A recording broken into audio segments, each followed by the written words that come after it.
महीना 10 महीना तक पेट में रखी रहती है और एक क्षण भी अलग नहीं करती। और इतनी बात ही नहीं, बहुत सावधानी से, सतर्कता से अपने गर्भ की सुरक्षा करती है। इसीलिए माँ की महानता है और माँ को ऊंचा स्थान दिया गया है। निश्चित है माँ की ममता की महानता है। माँ कितने कष्ट से इस पेट की सुरक्षा करती है, बच्चे की सुरक्षा करती है। खाने पीने में और सोने में, पहनने में भी अपने पेट की सुरक्षा और बचा करके माँ को चलना पड़ता है, तब पेट में रहने वाला बच्चा सुरक्षित रह पाता है। इसीलिए तो माँ अपने ममता से अपने आप को अलग नहीं कर पाती। माँ की पहचान उनकी ममता होती है। चाहे वो जीवन भर रहे, बूढ़े होते तक माँ रहे, लेकिन उनका बेटा उनके पास रहे और दूर भी रहे, लेकिन माँ अपने ममता से दूर नहीं हो सकती। एक लड़का बहुत गरीब घर का था। माँ रोजी मजदूरी करके पढ़ाती थी और माँ को खुशी होती थी कि मेरा बेटा पढ़ाई में होशियार है। जब बड़ा हुआ तो माँ की इच्छा हुई, माँ कहने लगी बेटा तुम सैनिक में भर्ती होना। और बेटा फॉर्म भरे और पास हो गए, तो इंटरव्यू देने गए, इंटरव्यू में भी पास हो गए। और उन्होंने कहा कि मुझे सैनिक बनना है। तो इंटरव्यू लेने वाले ने पूछा कि तुम्हारे घर में कितने लोग हैं? तो कहा मेरी माँ बस है, माँ के अलावा कोई नहीं है। तो उन्होंने कहा भारत देश में तो माँ को महान माना जाता है, माँ की महानता होती है, और माँ के रहते तुम देश की रक्षा नहीं कर सकते, सम्राट नहीं बन सकते। वो दुखी होकर के, उदास होकर के लड़का आया। माँ पूछने लगी बेटा क्या बात है, तुम पास नहीं हुए? लड़का कहता है माँ जी पास तो हो गया, लेकिन सैनिक में भर्ती होने की क्या जरूरत है, आप तो हो। तो माँ पूछती है बेटा आखिर बात क्या है? तो बेटा ने कहा कि उन्होंने कहा कि तुम्हारे घर में कौन कौन है? मैं बताए कि मेरी माँ है। तो उन्होंने कहा माँ के रहते देश की सेवा नहीं कर सकते, देश की सेवा से भी बढ़ कर के माँ की सेवा होती है। जब तक तुम्हारी माँ है तुम सम्राट नहीं बन सकते, तुम सेवक नहीं बन सकते। तो माँ की ममता थी। उन्होंने कहा अच्छा ऐसी बात है, वो तो हमारे क्लास फेलो विद्यार्थी थे और एक साथ हम लोग पढ़े हैं, वो जानते नहीं हैं। जब मेरा पत्र जाएगा ना तो देखना वो सैनिक बना लेंगे। वो पत्र लिख करके दिया और पत्र लिख करके दिया, उनके पास पत्र गया तो उन्होंने तुरंत कहा तुम्हारा घर कहाँ पर है, तुम्हारा गांव कौन सा है, चलो तुम्हारे घर जाना है। आपको सुन करके आश्चर्य लग रहा होगा कि कौन सा शब्द लिखा रहा होगा जो पत्र पढ़ते ही वो घर, उस बच्चे के घर आने को तैयार हो गए। और जब घर आया तो घर आकर के देखा तो घर में भीड़ पड़ी हुई थी। दरवाज़ा खोले, दरवाज़ा खुल नहीं पाया तो गांव के लोग दरवाज़ा तोड़ करके अंदर गए तो उनकी माँ अपने पेट में चाकू डाल करके मर गई थी। और वो पत्र में वैसा ही लिखा था कि श्रीमान महोदय प्रणाम, आप मेरे बेटा को सैनिक इसलिए नहीं बनाना चाहते कि उसकी माँ है, लेकिन मैं माँ होकर के अपने बेटे के जीवन में बाधक नहीं बनना चाहती। मैं जीवित हूँ इसलिए मेरा बेटा सैनिक नहीं बन सकता, तो मैं अपने जीवन का अंत करने के लिए चाकू से अपने आप को मार डालूंगी। यही वो पत्र लिखे थे और प्रार्थी में लिखे थे एक माँ, और उन्होंने लिखा था कि अब मेरे बेटे को सैनिक बना लेना। यही पत्र पढ़ करके वो व्यक्ति वहाँ गया तो देखा तो माँ के पास में एक पत्र था। माँ मर गई थी, पत्र लिखा था और माँ लिखी थी उसमें कि साहब जब आप मुझे देखने आना तो मेरे पत्र को मेरे सिराना के सामने रख देना, मेरी आत्मा को शांति मिलेगी। लेकिन मेरे बेटे को सैनिक जरूर बनाना। कितनी बड़ी बात है माँ के हृदय की ममता। जब वो सुन करके उनके आंखों से आंसू बहने लगा कि माँ के अंदर ऐसी ममता होती है, ऐसा प्रेम होता है। फिर उनके बेटा को सैनिक बनाया गया। तो ऐसी होती है माँ, माँ की ममता, माँ की पहचान होती है, इसको बदला नहीं जा सकता। इसीलिए माँ महान है। तो पूर्वजों ने भी कहा है मातृदेव भव, माता देवी है, पिता देवता है। पिता का उपकार भी अनंत है। पिताजी कमा कमा कर के अन्न खिलाते हैं, पढ़ा लिखा कर गुणवान बनाते हैं और जीवन पथ पर चलना सिखाते हैं और धन का हकदार बनाते हैं। तो माता पिता का बहुत बड़ा उपकार है। इसलिए इस पितृ पक्ष में माता पिता को याद करने का पक्ष होता है। उनकी महिमाओं को याद करें और चर्चा करें और भावना व्यक्त करें। माता पिता तो मिल नहीं सकते, किंतु उनको याद करने से एक भाव बनता है दिल में, उसको याद कर सकते हैं। तो निश्चित है माता पिता देवी और देवता है। जिनके माता पिता नहीं है वो तो नहीं है, चले गए, वो कभी मिलेंगे नहीं। लेकिन जिनके माता पिता है आज, कम से कम माता पिता की सेवा कर ले, तन से मन से धन से। ऋण तो नहीं छूट पाएंगे, लेकिन खुद को संतोष मिलेगा कि जो माँ हमको जन्म दी है, जो पिता हमें प्यार दिए हैं और धन का हकदार बनाए हैं, तो बेटे का कर्तव्य होता है कि उस माता पिता को सुख दे, सेवा करे और संतुष्ट हो अपने जीवन में। तो निश्चित है ये जीवन सफल होगा। और माता पिता का उपकार अनंत है। और पूर्वजों ने माता पिता के साथ गुरु को भी देवता कहा है। माँ जन्म देती है, पिता जमीन देते हैं, जीवन देते हैं, लेकिन गुरु होते हैं जीवन जीने की कला देते हैं। और जब तक जीवन जीने की कला नहीं आती, जीवन बेढंग हो जाता है, जीवन सुखमय नहीं बन पाता, शांतिमय नहीं बन पाता। इसलिए गुरु का नाम ही होता है जो अंधकार से प्रकाश को ले जाए, उसे गुरु कहते हैं।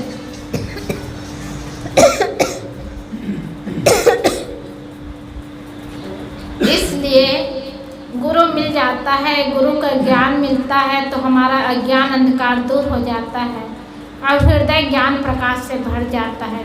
जैसे रात्रि का समय होता है तो हमें चलना ही कठिन होता है, मन में डर बना रहता है कि सांप बिच्छू मिल जाएगा रास्ता में जाते जाते। बाथरूम जाने में भी अंधेला में नहीं जा पाएंगे, प्रकाश लेकर के जाएंगे। और कहीं सांप बिच्छू काट दिया तो वही शरीर अंत हो जाएगा। तो मन में डर बना रहता है, भय होता है, अंधकार में चलने की हिम्मत नहीं होती। तो प्रकाश बनाते हैं, अंधकार में चल नहीं पाते और प्रकाश में चल लेते हैं।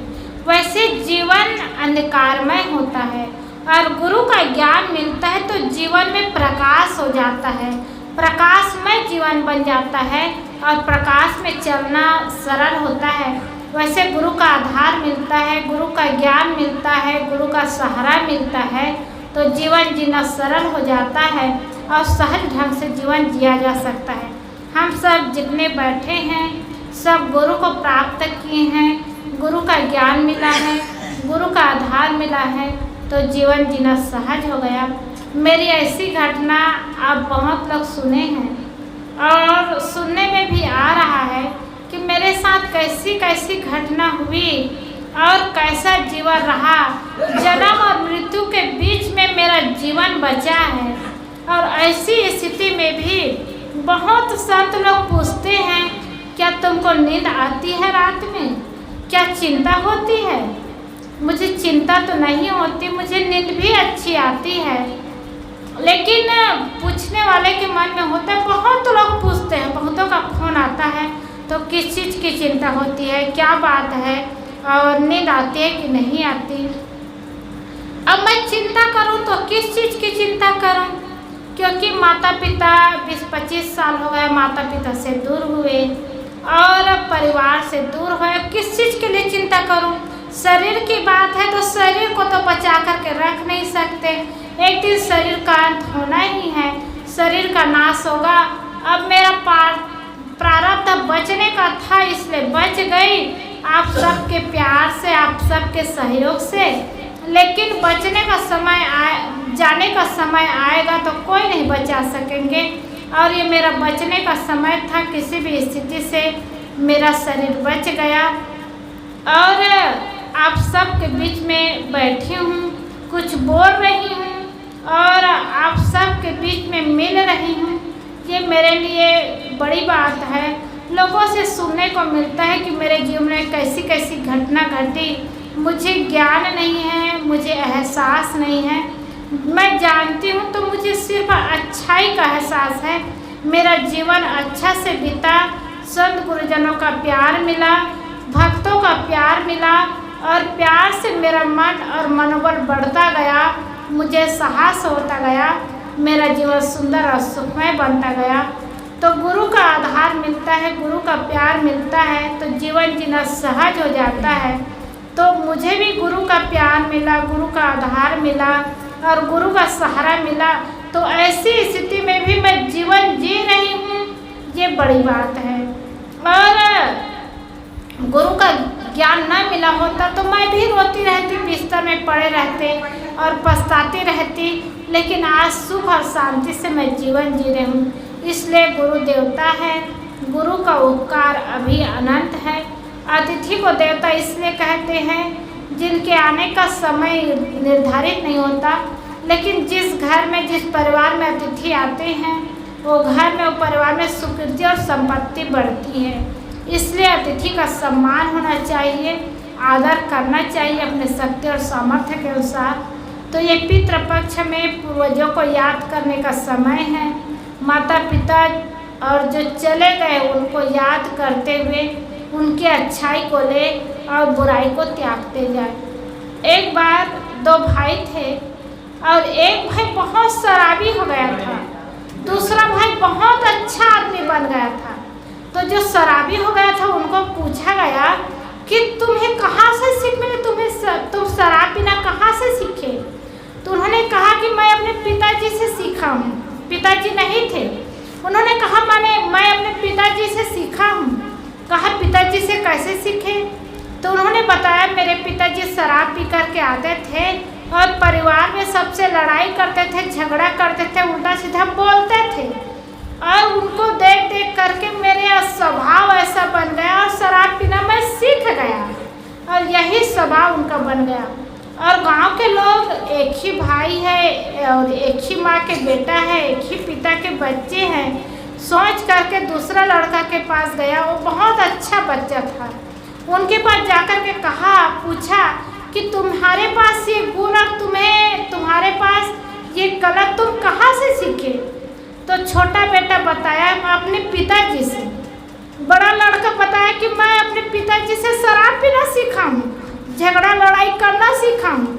और छोटा लड़का किसी से लड़ाई नहीं करता था, किसी से झगड़ा नहीं करता था और कभी शराब भी नहीं पिया था। और उन्होंने कहा मैं अपने पिताजी से सीखा हूँ। तो लोगों ने पूछा तुम्हारे पिताजी तो शराब पीते थे, झगड़ा करते थे, लड़ाई करते थे, लेकिन तुम इतने अच्छे आदमी बन गए, तुम अपने पिताजी से कैसे सीखे? तो उन्होंने बताया जब मैं छोटा था पिताजी शराब पी करके आते थे, मेरी माँ को डांटते थे और झगड़ा करते थे और उल्टा सीधा बोलते थे, बकते थे। तभी से मैं निश्चय कर लिया था कि जब मैं बड़ा होऊंगा तो मैं शराब को हाथ नहीं लगाऊंगा। तो ये मेरे जीवन के लिए बहुत बड़ी सीख बनी कि मैं शराब कभी नहीं पिया और सुंदर मार्ग में चलना शुरू किया और सुंदर जीवन जीना शुरू किया। तो पिताजी की बुराई को छोड़ करके अच्छाई जीवन में लाए, ये भी सीख मिलती है। और अच्छा जीवन हो तो अच्छा जीवन बनाने ये भी सीख मिलती है। इसलिए अच्छा जीवन बनाए और सुंदर जीवन जिए। और इसीलिए माता पिता को याद करने का ये अवसर है और माता पिता का उपकार है, गुरु का उपकार है जो जीवन जीना सिखाए। हम सब उस माता पिता को नमस्कार प्रणाम करें। और आप सब ने प्यार दिया, आप सबको बहुत बहुत धन्यवाद है। गुरुजन मुझे आशीर्वाद दिए, सहयोग दिए, सहारा दिए। गुरुजनों को बहुत बहुत प्रणाम है, साहेब बंदगी है। इन्हीं शब्दों के साथ और आप सबको शुभकामना देते हुए कि इस समय आप संतों को बुला करके देखो, प्रहलाद भैया के यहाँ, हंसू भैया के यहाँ हम लोग आए थे, लेकिन भावना हुई, भगत जी वहाँ बालोद गए थे और भगत जी कहे साहेब हमारे गांव से शुरू करना। वो भावना बनी हुई थी और अपने घर की पारी आई तो घर में भी बुलाए और बुला करके कहने लगे कि साहेब दो शब्द संतों की आवाज़ घर परिवार में बेटा बहू को सुनने मिलेगा। यही भावना लेकर के संतों को बुलाए तो निश्चित है उनके बेटा, उनके बहू, उनके परिवार वाले संत महात्माओं की वाणी सुने, संतों से जुड़े, संतों के निकट जाए। हंसू भैया का घर तो नज़दीक है और हंसराज भैया के यहाँ संत लोग आते रहते हैं, तो सुनते रहेंगे, जाते रहेंगे, ज्ञान की बात सुनते रहेंगे तो उससे लाभ मिलेगा और जीवन